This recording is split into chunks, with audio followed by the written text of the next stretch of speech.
Yep. Alright. So I just picked up this here, what's it called again? A brochure. Walking equipment, what's best, right? So, now, here's the thing that I find interesting. I can find these photos on Google, right? Which is fair. Now, if you watch this photo here, it talks about how the flat collar can actually injure a dog, but what they don't show you is that's if the collar is very low. Okay, so that's when dogs make that sound. Okay, so I do actually agree with that. So if you can take a collar and put it nice and high behind the ears, it should be a lot better. Now, what's hilariously funny in this particular case is, so he said here, physically, psychologically, and emotionally painful walking equipment. Okay, flat collars, check chains, slip leads, martingale collars, halties, head halters, or gentle leaders, prong collars. E-collars is not a walking collar, by the way. I don't understand why that's in there. Citronella spray collars is not a walking collar. Front attaching harnesses. No pull harnesses. Harnesses that sit in the armpits. Harnesses that have tight straps or plates that sit over the top of the shoulder blades at the withers. Harnesses that sit high in the neck. Harnesses that have straps across the front shoulders. So what's left? That's a good question. I would say not walking your dog.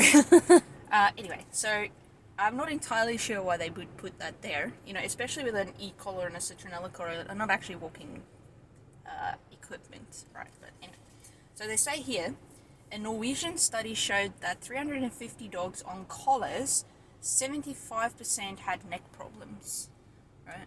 Depends on how often you're walking your dog as well, you know, so you got to think about posture, right? If I exercise wrong and the rest of the day I'm doing everything correctly, I should be fine. But if I do it the opposite way, then that's not going to work. So, you know, you can't tell me these people were walking their dogs 100% of the time, right? And I'd love to go and see what the study consisted of.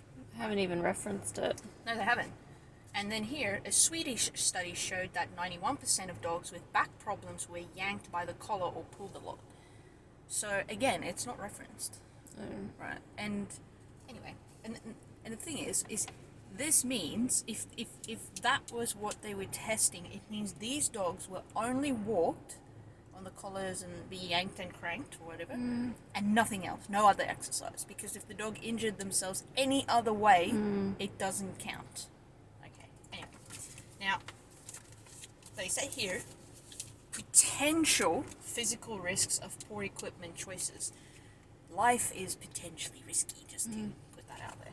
Okay, so acute neck injuries, chronic neck and back pain, eye problems. I'm assuming that's because of the Halti, maybe? I don't know. Breathing problems. I don't know what that means, because that says lung. Anyway, collapsed trachea. So if you remember this here photo here in the beginning, and they actually have a little nice photo here that says here, see where the trachea is? It's down at the bottom. So if you're walking your dog with a collar that comes down here, that's where you're going to find the problem. Now if you watch here, this is extremely see that? That's actually there to protect it. So if you put a collar up nice and high, you shouldn't come near the trachea down there. Right? I'm just going towards their picture, right? Damage to tongue bone. I don't know what that means. Thyroid problems. Again, nervous system problems. I have nervous system problems reading this.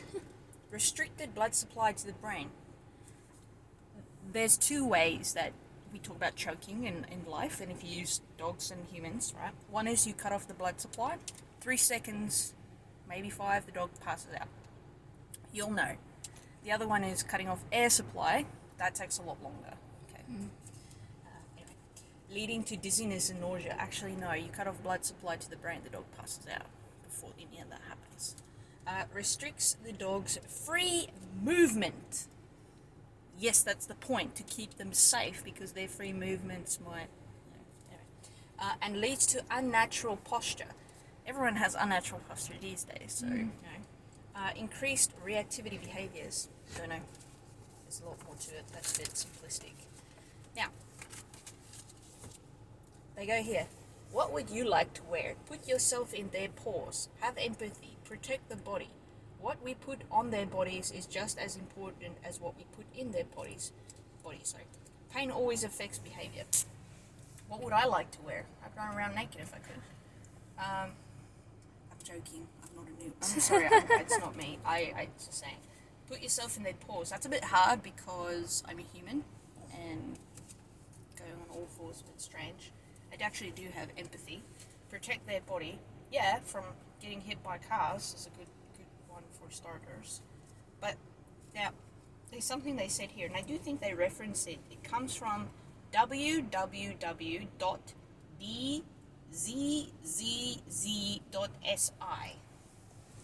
Right, I think that's it. Okay, it says the head halter.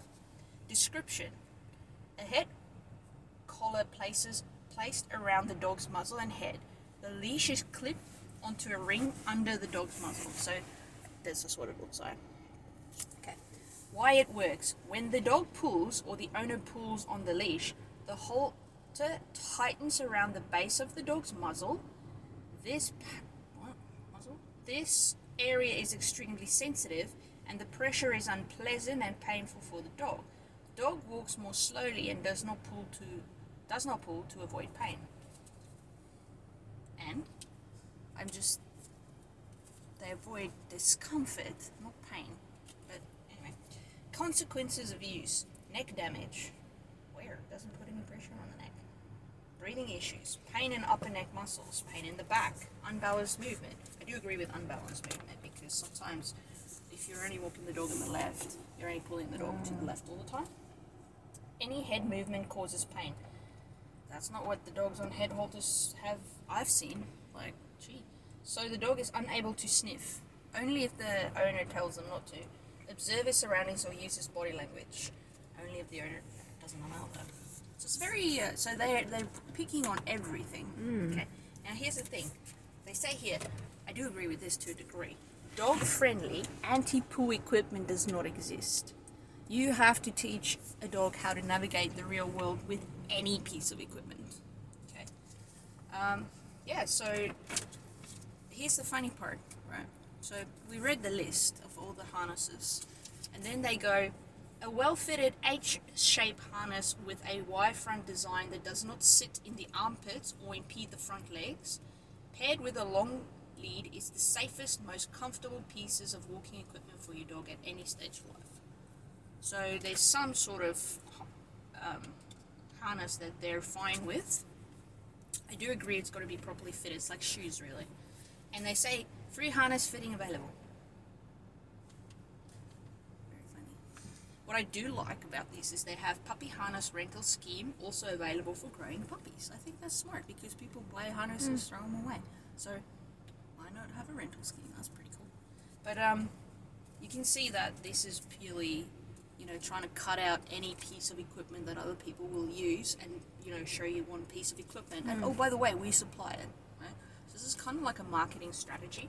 I'm not saying it's not the way we do it, but to be fair, there are reasons why we have these multiple types of equipment. And one of them is, for one, is every dog will be slightly different and will respond to tactile feedback very differently. Yeah, some dogs might be a bit more sensitive on the muzzle, maybe a little bit more sensitive around the neck, armpits, or whatever, but that's the point. And the point is, to avoid being uncomfortable, let's have a comfortable walk. So it's not about the person pulls the dog and the dog pulls the person. The whole idea is to walk together like you're holding hands, not yanking each other around. So it's nice that there's people considering the well-being of the dog, but remember there's two ends of a leash. You have to consider the people as well. So what about them? What about their safety? We know that harness like this is designed, if you have a look, so it comes down to the back of the clip. This is kind of the center of, what's called the center of gravity, is that it?